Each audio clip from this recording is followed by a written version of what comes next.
Hey, hey, hey, it is Tammy with Cheer to Creativity, live to show up on Essential Stencil with it. So what I have to start with tonight is a 18-inch round, okay? I believe I got this one from Hobby Lobby. All right, I'm going to grab just a chip brush. Chip brush is just kind of an inexpensive brush that you use for a lot of painting. And I'm going to use this to be able to spread my paint pretty much up and down, up and down. Okay, so I'm going to need some water. When you're blending paint, the thing you need is paint for moisture or water for moisture. So this is Payne's Gray. It comes in just regular bottled acrylics as well. I'm using a Master's Touch just to have it. And I'm probably going to actually spread that directly out. So I'm going to put some here, and then I'm going to put some white on my plate that I can pick up as I go. And that's going to be their first step tonight, just to kind of get this color going.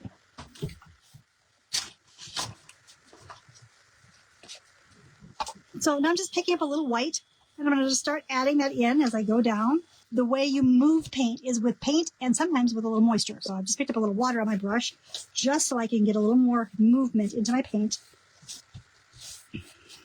And pick up a little more white. And I'm stroking these paints back and forth into the darker, and then I can move them a little further down so they get a little lighter.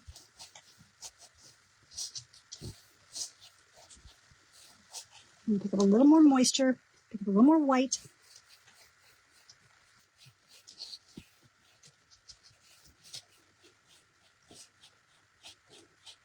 This is a color called Payne's Gray, and Payne's Gray is really not gray. Payne's Gray is really more of a really rich blue. I'm grabbing a little more of my white. Just ran out. So I'm picking a little more of my white down here. And I've got a lot of water that I've mixed in with my paint as I'm blending it back and forth, because I want this color to just kind of blend very effortlessly from the darker shade at the very top. And we have a little extra. Now, I do need to dry this a little bit before we stencil on it. But before I do that, as I paint myself, I'm going to grab just a stiff brush. And it can even be a stencil brush. I usually just have kind of more of a spattering brush. This is a little stiffer even. And I'm going to take a little bit of water on that brush, mix it with a little bit of white. So I'm making this a little soupy. But whenever I do something like that, I need to tap it on a paper towel and remove most of the moisture. I know that sounds kind of weird, but that way I just have thinned paint and I don't have too much just water. I am just going to very lightly all the way around this circle. So I'm going to dry this super quick. But if you know that you have a piece that might be taking your paint differently and you need it to be a very even distribution of color, it's always helpful to maybe give it just a really quick base coat of a white or a neutral color before you go to doing any blending. Can you see that? I mean, it's going to be fine in this piece. I know it is. But sometimes it's just good to know that if you put a coat of acrylic paint down first and let it dry and then do this blending, it's going to blend on top of that dried acrylic, which is going to give it a little more even surface to work with. Now, we're going to start with this. And it's great that I have some extra room here, because I'm actually going to pull my words up a little higher, and then we're going to pull the trees down a little lower, and we're going to maybe do a little something different here. So let's start up here. Okay, so I'm going to grab some silver paint. Here it is. I'm grabbing Deco Art Dazzling Metallic Silver, and that's what I'm going to do my lettering in.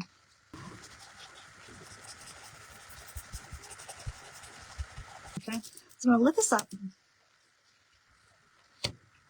And there we have the words for the stencil. Okay, so like I said, I'm going to forget about the snowman for a moment. I'm going to go ahead and put the snow plops down and those trees. And we're going to go with straight white, okay? Now, we did dry this, and so the white should show up pretty well, but I still will probably need to dry it and give it a second coat. I'm offloading, just like I did with my silver. I'm offloading with the white. Okay, let's take a peek. Oops. I think they're pretty crisp. It's pretty good. Now I'm going to lift this off. I may need to bring that back, but I'm not sure. What we need to do is find that little guy, this one. Now, here's how I'm going to need to kind of place him. Is I've decided I'm not going to put that snowman on there.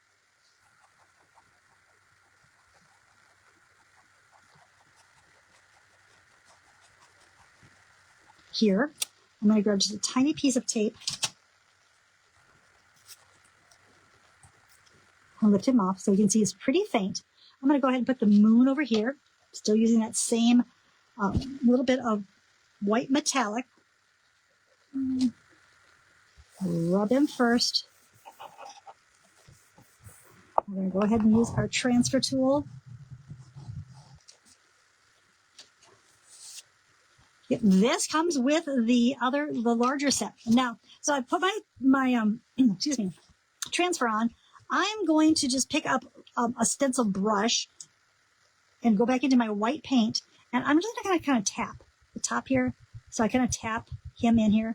I'm not going to worry about the whole thing being puffy, but just kind of a little more tappy, tappy, tappy, tappy. Go ahead and go back to our silver. A little silver left? I think so, yeah.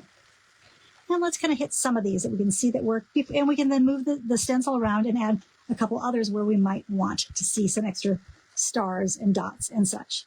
So one of the great things about our stencils is you can do so many things with them. And just even think about just using these stars on other projects. Okay. So I want to add just a little more shimmer on the bottom of my snow. And you can do that first of all, you could do that by just using some twinkle glitter. That would be absolutely fine. I'm actually going to use a little bit of diamond dust, and I just got mine in a shaker. And to make sure my diamond dust stays to something, you can use Mod Podge. I've got a little bit of a varnish right here that I'm going to first grab with a brush, just a simple brush. And while that's wet, I can go ahead and sprinkle it with a little bit of diamond dust.